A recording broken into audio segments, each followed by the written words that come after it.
വീഡിയോയിൽ ഞാൻ പറയാൻ വിട്ടുപോയൊരു കാര്യമാണ് എപ്പോഴൊക്കെയാണ് നമ്മൾ ബ്ലഡ് ഷുഗർ മോണിറ്റർ ചെയ്യേണ്ടത്. Usually 4 times a day check ചെയ്യാനാണ് അഡ്വൈസ് ചെയ്യുന്നത്. മോർണിംഗിൽ ഫാസ്റ്റിംഗ് ഷുഗർ ചെക്ക് ചെയ്യണം.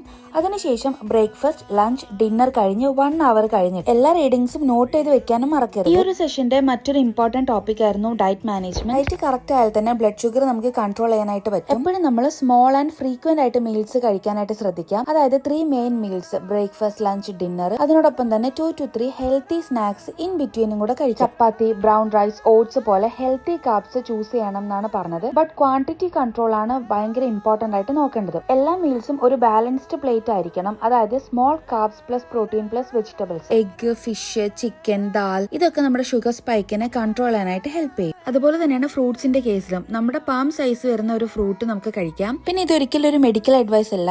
എന്തൊക്കെയാണോ ഞാൻ ആ ക്ലാസ്സിൽ പോയിട്ട് പഠിച്ച് എനിക്ക് കിട്ടിയ നോളേജ് നിങ്ങളുമായിട്ട് ഷെയർ ചെയ്തു എന്നേ ഉള്ളൂ. അപ്പോൾ ഓക്കെ.